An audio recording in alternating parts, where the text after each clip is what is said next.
So most voice actor websites are doing the same thing wrong. And it's not the demo placement or the copy necessarily, but it's making the voice actor the hero of the site versus the client. Today I'm talking with Lizzie Gore, who is a voice actor and web strategist. She has mastered the art of going from here's who I am to here's what I can do for you specifically. Lizzie is a super talented voice actor, great person, and she went through my Legacy Branding Mastermind program a while back. And since then, she's built a strategy specifically for voice actors to help them know how to brand themselves well. And she's helped voice actors know how to show and display that brand specifically on their websites so that you can book more work and feel good about putting your website out there. You want to make sure that when you're marketing, everything that you're sending out is something that you're proud of, something that feels like you. And Lizzie's great at helping you to make sure that that happens. All right, welcome to Conversational with Carrie Olson. I am super excited today to have with me Lizzie Gore, who is an amazing voiceover talent.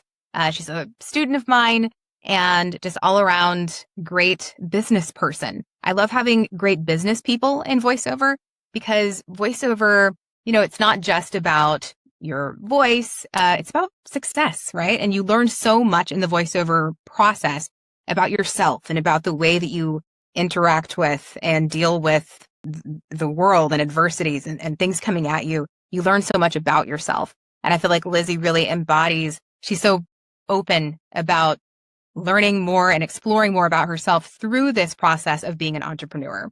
So all that said, welcome to the podcast, Lizzie. Thank you so much. Glowing words. Oh my gosh, I feel so flattered. Well, I'm so glad to have you here. So will you tell us all a little bit about your voiceover business? How did you get into voiceover? So when I was in high school, I was a huge nerd and I was on the speech team. And there was this event in the Illinois speech team circuit called radio speaking.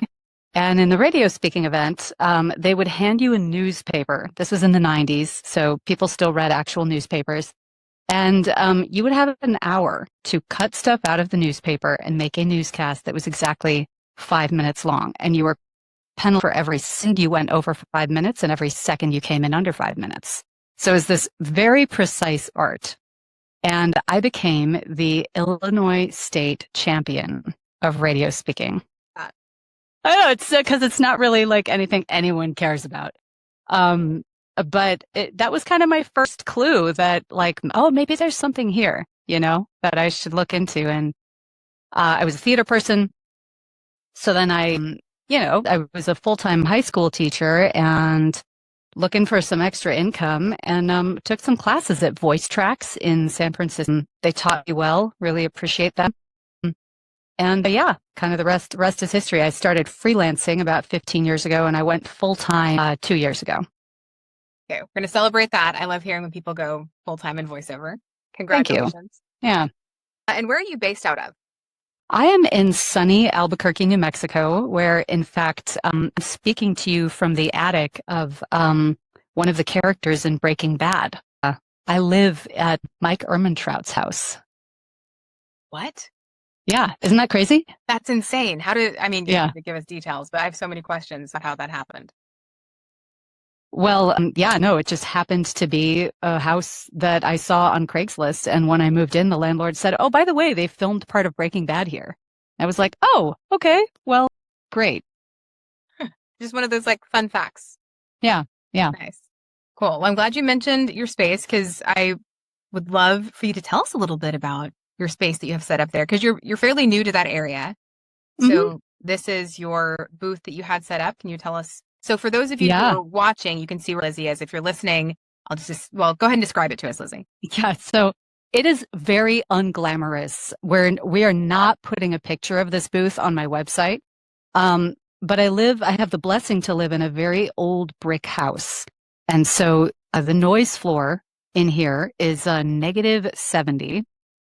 And I have rigged up a bunch of PVC pipes. I've even used some duct tape. I've got sound blankets of different kinds, kind of industrial sound blankets, and a rug.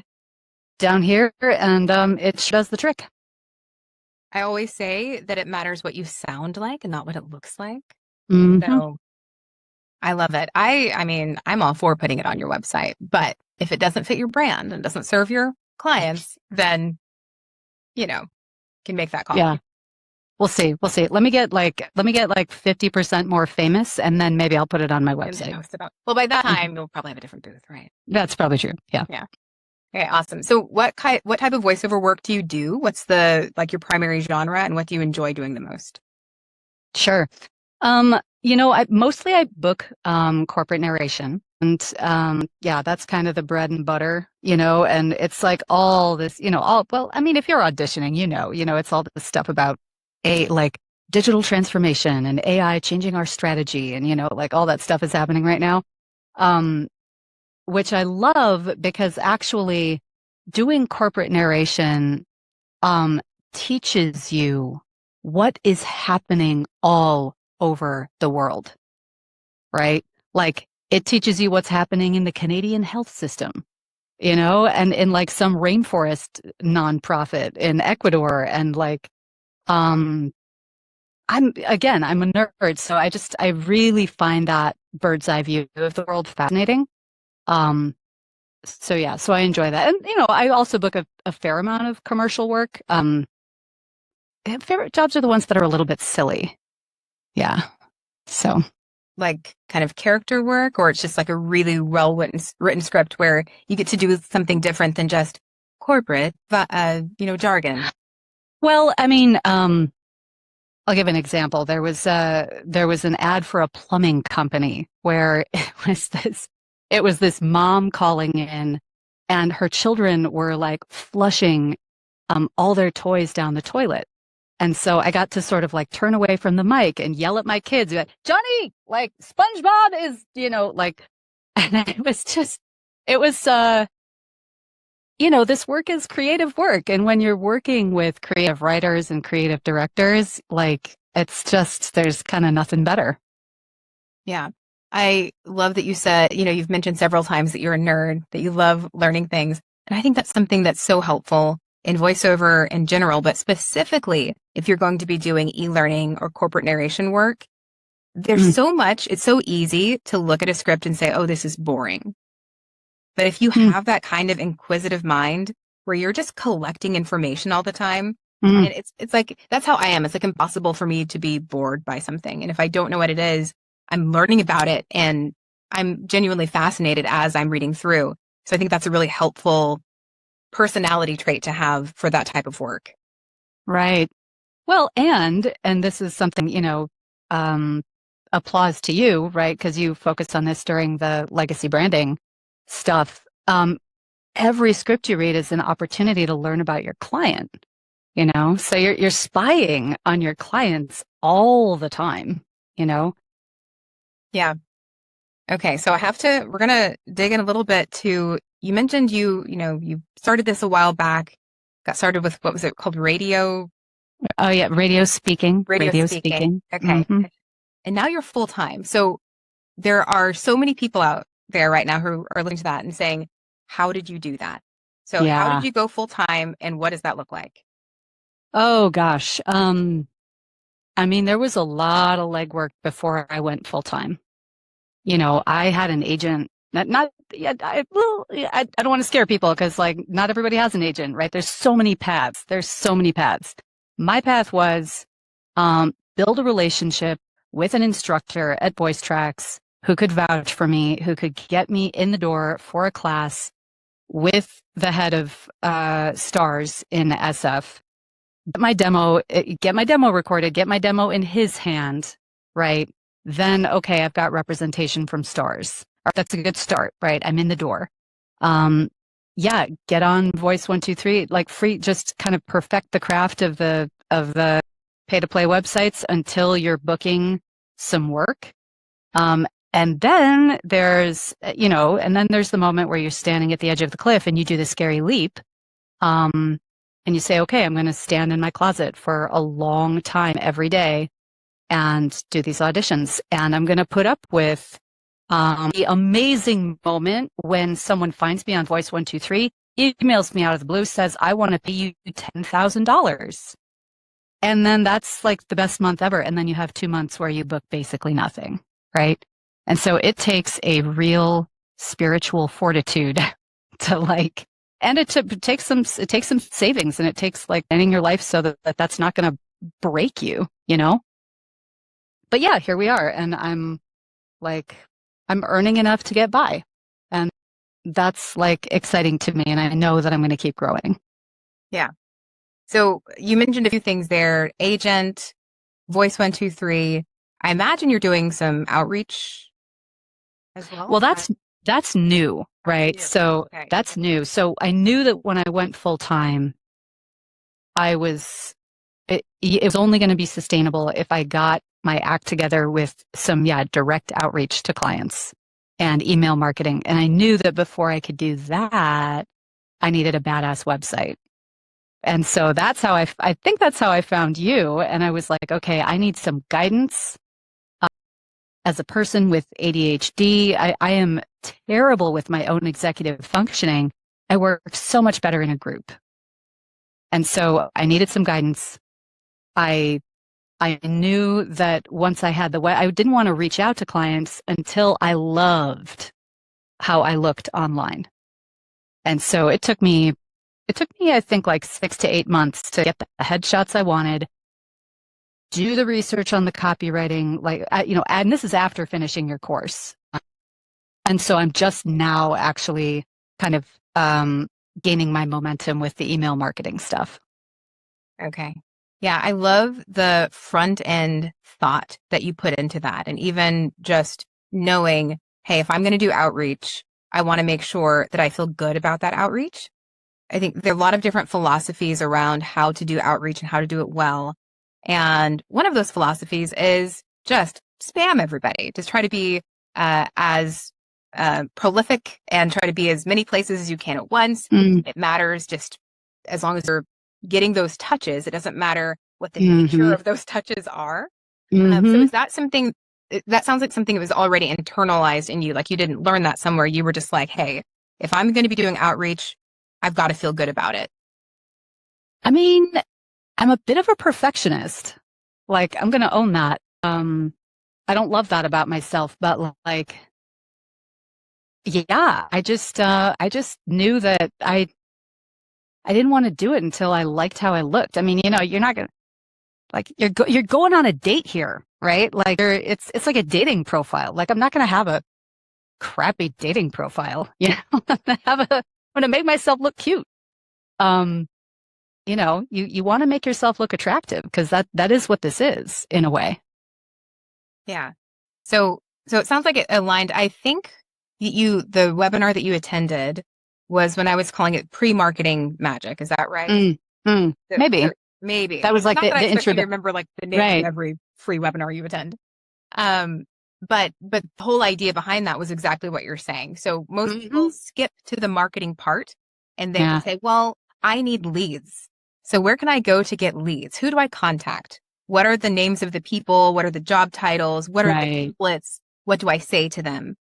And the contention of the webinar and the whole legacy branding framework is that before you get to that point, you need to, it's like kind of like dating, or you can think of it as like a party. If you're throwing a party, you're not just going to send the invitations. You're going to plan it first. Where is it? What's the theme? What do people need to bring? And get it ready, and then you can invite people in. Yeah, I don't know if you may have sort of. It's been a while, but I'm remembering something about like you're curating an experience, right? Like you're curating the client's experience of you. Yeah. And okay, I have a confession though, is that I came in. I think when I took that webinar, I probably thought I had my act together way more than I did with all my marketing. And yeah, like that plus your course did. I mean, it really changed the way I was thinking about it and the way I wanted to present myself. And it was humbling. It was humbling. I was like, oh, like I'm really glad I'm getting some professional guidance on this because yeah, if I had sort of gone out and done it myself, it would have been okay. I have decent instincts, but yeah, I'm really proud of what I have now. So it was a good move. Yeah. No, it would have been okay because I remember when we talked before the legacy branding and webinar, and you do have great instincts, and you would have been fine with that. Do you remember what kind of the archetype or branding presence that we had kind of worked out for you before you did the work of legacy branding? Oh God, no. Do you remember it? I do. Oh my God. Are you gonna tell me? Yeah, so you were going for like a Tina Fey type vibe. Oh You were yeah. like Tina Fey, and you were like teacher with like glasses, Uh-huh. and that would have, I mean, that was cute, right? That would have been Mm-hmm. cute. But it was a lot more surfacey than Mm-hmm. what you ended up with. Like what you ended up with is a lot more deeper, and I'm assuming more aligned because I think the Tina Fey thing was more of an aesthetic, Mm-hmm. whereas where you ended up is something that's more you, like Yeah. centric versus just a look. And I will say I think the Tina Fey is still in there because I think that I think humor was really important to me. And so I think I kept that part. And I think brand wise, like she's sassy, she's smart. She's like smart and sassy, right? And a little bit silly. And I think that fits, but yeah, I think that what changed was that there's a lot more depth now. Yeah. Yeah, I would agree with that. Okay, so cool. This was a great natural segue to get into the legacy branding experience. So I do want to come back a little bit to your voiceover experience and kind of what your diversification is. Because I Mm-hmm. think that's a detail that a lot of people want to know is like, what's the route? What's the journey? And I think you can even speak to, when we get back to it, how it is unique to every person. And there isn't really Mm-hmm. an answer like, do this, this, this, and this. What you even mentioned about your background in high school, and then how all of these experiences and interests along the way, and then just saying yes to things, ended you up where you are right now. Mm-hmm. And that's not something that anyone can just duplicate. Like their version of that's Mm-hmm. different. Yeah. But since we're on the topic of legacy branding, tell us just a little bit about the course. So what was the program experience like? The structure, and what did you appreciate about that structure? Yeah. So again, for me, I love structure in general, because it means that I don't feel lost, right? So I think that the number one value is did not feel lost. Felt like, okay, there is a map for this. And sort of building it week by week was really useful. The the other thing that was unexpectedly, what's the word, nourishing was you said this earlier, but I honestly was not expecting this. People discover deep things about who they are when they figure out what their brand is. And I was like, dang, like she's crying, because this is so meaningful to her to like identify this sort of essence of what she offers the world.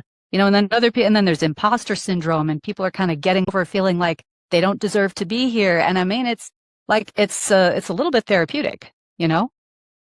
So I'm kind of a personal growth junkie, and so that part just filled my heart.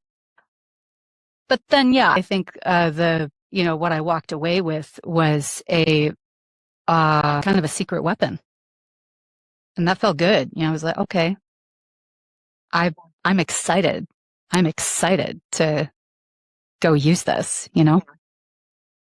One of the reasons why I think that's so important is marketing has a very negative connotation to it.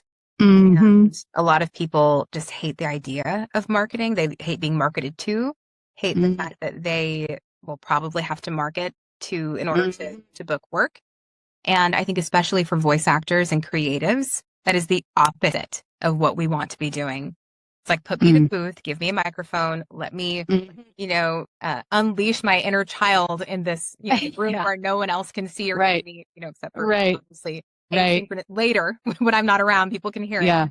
And the last thing that we want to be doing is figuring out marketing strategies and, you know, using CRMs and databases and looking at marketing statistics and things like that.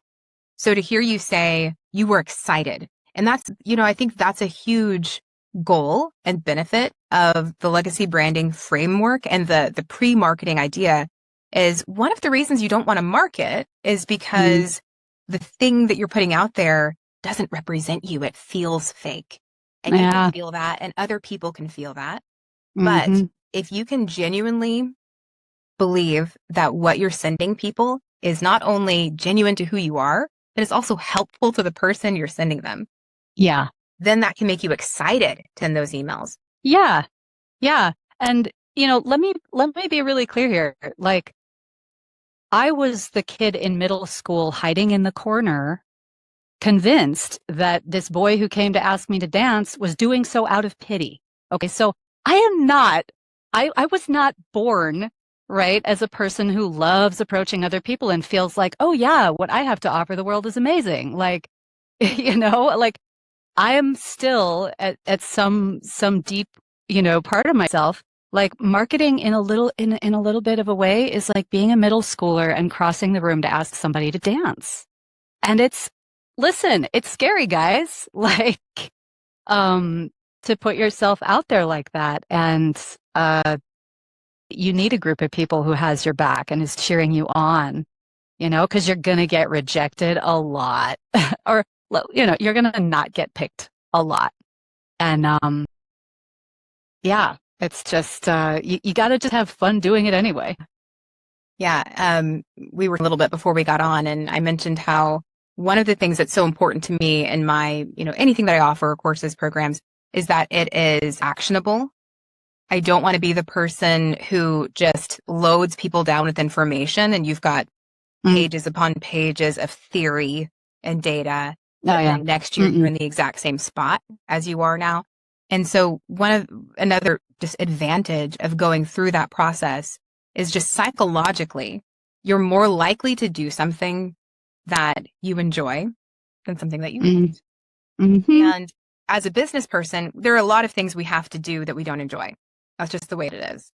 But if you can set things up in such a way that you remove that friction as much as possible.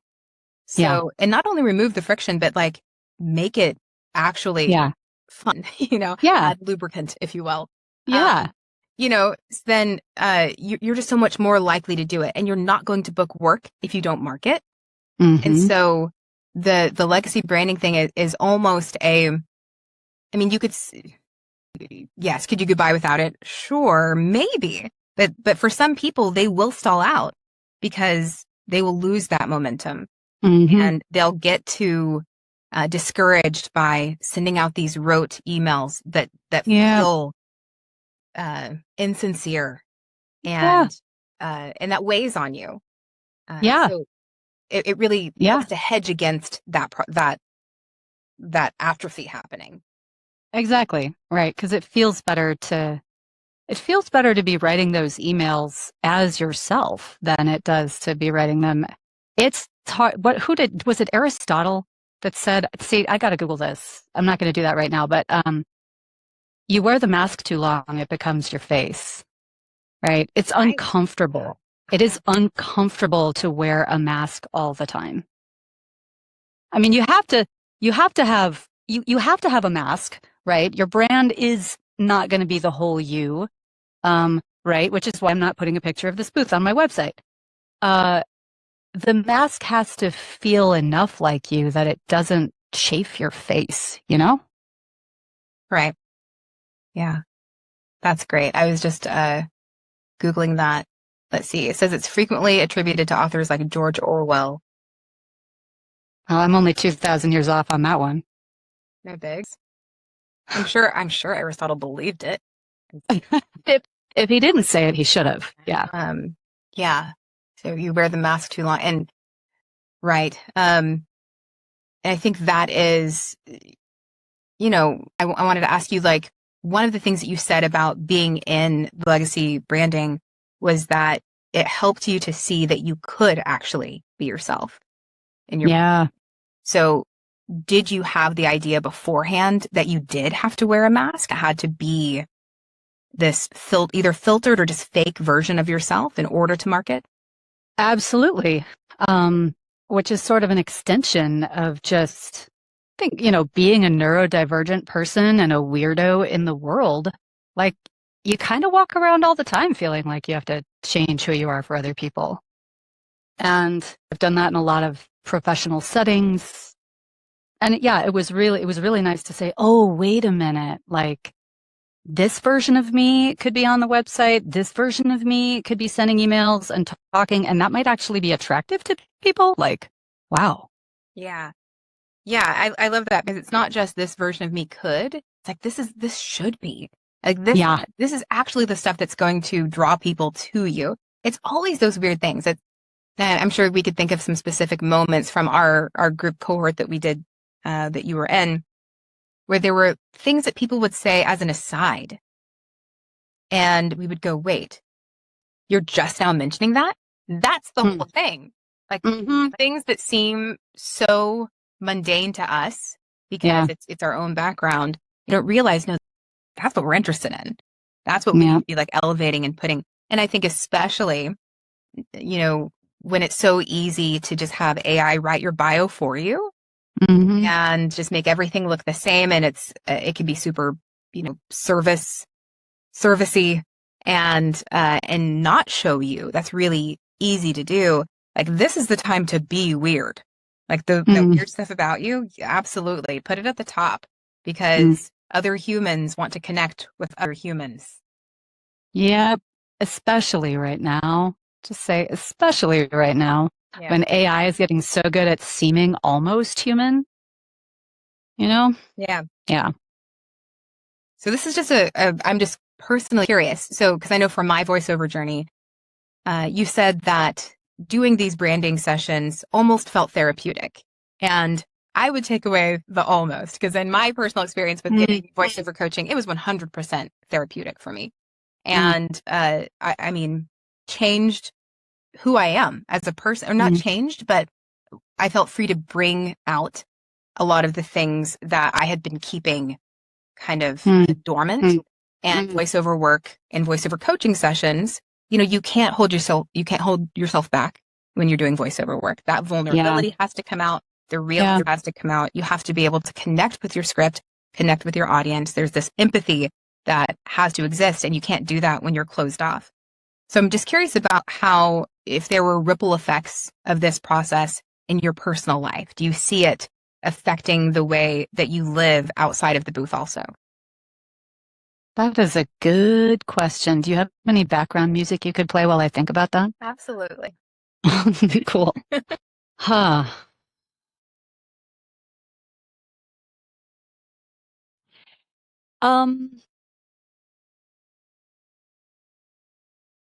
I think it has made me feel more. There's a specific kind of confidence. There's a specific kind of confidence around being able to present myself,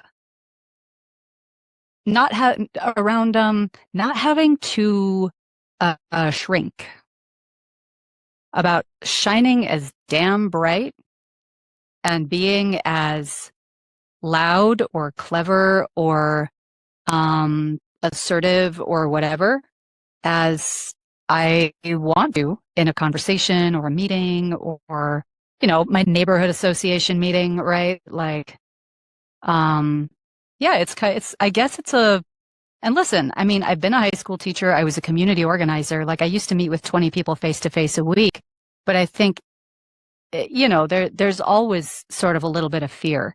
And honestly, there's still sometimes a little bit of fear, but I think this sort of took me one step further toward, like, oh yeah, I'm just going to speak as myself right now. And you feel like it kind of gave you that permission or the confidence to do that? It gave me like a new flavor of it. Okay. Like that, you see me standing here. I did not put on lipstick for this podcast. I did not put on earrings. You know, I'm in general a little bit sloppy in my own home. And, it's just, I value comfort, right? And I think it made me think, oh, maybe when I go out to my neighborhood association meeting, like I'm going to dress up a little bit. I'm going to put on some lipstick. I'm going to show up as a person. It's like, it is okay to call attention to myself. Yeah. Yeah. Thank you for sharing that. I think, and I can hear in the way that you say that, it made me think of the stories that we tell ourselves or the stories that we've internalized growing up. And there was, a lot of that in the mastermind as well, the legacy branding mastermind. And I don't want to make it sound like, if anyone's interested in joining the mastermind, I don't want to make it sound like it's like just therapy all the time. We're just no one's crying no, it's fine. Yeah. There's the piece of pulling from your background, and then there's a whole lot of application. But it does come up, the stories that we've internalized, and then to get to the point where you're someone who has to say, it's okay to draw attention to myself. And you'd only need to say that if there was something that you were believing before that was saying it's not okay. Absolutely. Yeah. So, it's interesting to unearth those things. And I think that it's maybe just another added benefit. And I think when you're doing business for yourself, those are things that come up, or that should come up, that are, you don't have to deal with them right away, but you can recognize them and go, didn't realize that was there. Okay. And then kind of, revisit that. Yeah. Yeah. We'll revisit that. Absolutely. Okay. So the format of the program that we did together, it was 12 weeks, and the weeks built on each other. There was homework throughout. And the goal was so the whole idea of legacy branding, it's almost marketing in reverse. So instead of thinking about who are the leads, what are the emails I need to send, what are the templates, all of that, what do I say? It's thinking about, how do I want to be remembered? What do I want my business to look like? What's a business I'm proud of? And then working backwards from there to find out and discover what are the daily tasks that are going to get me to where I want to go. It's like, if you think about marketing first and emails first, well, you're packing for a trip that you don't know where you're going. So defining the destination first, and then you know what to pack, you know what to put in there. So it's these 12 weeks. And was there a point in the program that something shifted, that there was like a light bulb moment? This may get edited out because it might make me sound like an asshole, but you can leave it in if you want to. When you go through and analyze a bunch of other voice actor websites, I thought to myself, wow, if these people are making a living as voice actors with these horrible websites, I can definitely do this. Good voice actor websites out there. And there are plenty of stellar voice actors, including people who are leaders in the industry, who have terrible websites. But I think I just saw, I was like, oh, like what we are doing actually has the power to really differentiate everybody in this course, if we want it to. And that moment, I think, was really exciting for me. And I also I think it was also really useful to just notice what interested me in other people. What made me feel like, oh, I want to get to know that person. And then I went back and I looked at what I had already written, and I said, oh, this is not going to fly, because I'm not actually putting out a call like as a human being in a way that anyone is going to want to come closer to me, So I found that part particularly helpful. And then being able to sort of use what I had observed, like step by step in the subsequent weeks, to create what I made I think that was a turning point for me. Awesome. And then you said to create, what did you make? I made yeah, I made a website that I'm really proud of. Yeah, I spent a lot of time um, kind of honing and rewriting and kind of it's almost like after the course ended, I took myself back through the course like two more times. Yeah. So some people hear you say that and they're like, okay, that makes sense. And others are like, what do you mean you built a website? Oh, So, yeah. because you are natural, I mean, not naturally, but um, you have a really great designer sense. Mm, So is that something that you yeah, cultivated? I Where did did. that come from? Yeah. Well, okay, 20 years ago, back before when, in the stone age of software, I did some graphic design. I always have pretty strong preferences about how I want things to look. Um, but I would not, if I hadn't taken your course, I would not have paid for professional headshots. I would have had a friend take it with an iPhone. Really glad I have those headshots. I love them. They are And it's amazing. worth finding, yeah, it's really worth finding someone who will capture your personality, Yeah. shop around people. Um, the other thing, I realized that I couldn't write what I wanted to write with my current skills, even though I'm a good writer. And so, being the perfectionist that I am, I did a deep dive into sales and conversion copywriting, and I found like some gurus in that field. And I looked at their websites and I signed up for their email list and I said, okay, what is it that makes their copy super interesting? And how can I structure my website using everything that I learned and everything I created in my brand in your course? Like, how can I take that um, and make it addictively scrollable? Um, and I did that. And man, it's like the thing I've made that I'm probably proudest of in the last 10 years. Do you mind if I Because I share? showed it. Yeah, go ahead. Okay, you can keep talking. Yeah, It's gonna take me some to pull it up. yeah. So I I shared this with a couple of coaches and they said, "Oh my gosh, like I haven't seen a site like this before. You should just do this for a living." I was like, "Wow, like that's like I just felt yeah, I just felt really proud." So, All right. I might have to add this in later. My keyboard's been acting weird. So oh yeah, let's that's see if okay. I can. But for anyone who wants to check it out, it is brightsparkvo.com. And Oh, here. Lizzie mentioned, oh, Maybe you got it. You're pulling it up. I got it. Yeah, there we go. Perfect. Okay, great. So I love you mentioned scrollable. And this is I mean, I love it so much because so many websites have just a wall of text. And I'm going to let you talk us through it because I could narrate us through it, but tell us what you were thinking and what each section does. Sure. Or you want to kind of guide us through it. Yeah, sure. Right. Well, I mean, and again, this is another thing that you talk about in the course, but like, you know, your website is about you, but it's actually about your client, right? And so I just took that really literally.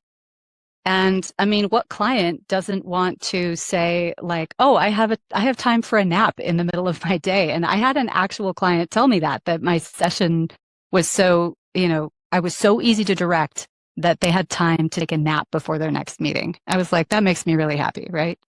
And then this is a story about stuff that my clients are dealing with every day. This is not about me and how my voice sounds, right? This is about my client. And I think, Carrie, you teach that like you need to be the solution to your clients' pain points, right? So I really took that to heart. Um, and that's it, just like little bite-sized chunks, all the way down. Bite-sized. So it reflects your personality. It does the thing where it speaks to the client and doesn't just read as a you centric, let me tell you about me, me, me, me, me.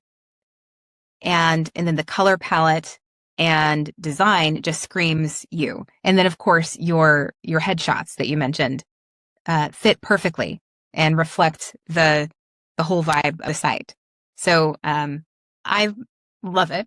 When I saw it, I was like, this is it. And so very, you mentioned that other professionals in the field had said, hey, you could do this for a living. And as you went through my course, I was like, she embodied this legacy branding idea. And so I actually reached out to you and asked if you'd be interested in helping brand other voice actors and apply that knowledge that you took from the course, your innate skills and storytelling ability, and just your interest in other people. I think all of those things are so important to put together. It's not just like anyone can be a good branding consultant. You have to be the kind of person who goes, oh, wait, what did you say? What was that? Yeah. Oh, that's interesting. And then kind of like dig in on that a little bit more to bring out something that the person themselves wouldn't have thought was an interesting detail or wouldn't have thought to lead with. So we do have a project coming up that if you are a voice actor or creative that you need a website makeover or a new one, Lizzie is available to help you with your branding. So if you like what you saw on her website and you like her philosophy of what she's been talking about today about legacy branding and how to make your site fit who you are so you feel good about it. When you share it, you're like, yes, this is who I am. And you feel good about sending that out to other people. Legacy available for you to super. I was so excited when you reached out to me about that because I love storytelling, and I love the puzzle of it, and I love people, which again is another thing I thought I needed to sort of like not have my brand be about, and then I was like, wait a minute, that's like a really key value add, right? Is that I care about my clients and I care about really care about other people. So yeah. Awesome. Is there anything else you want to share about your either branding philosophy or website or your legacy branding journey? Gotta make it fun. That's about it. Yeah. And I think with that, there comes an element of not taking yourself too seriously and being vulnerable enough, to answer those questions honestly and in a group setting. What was really nice about when we went through it, when you were going through it, was the group was it always is. I feel like people who want to do this, they're ready.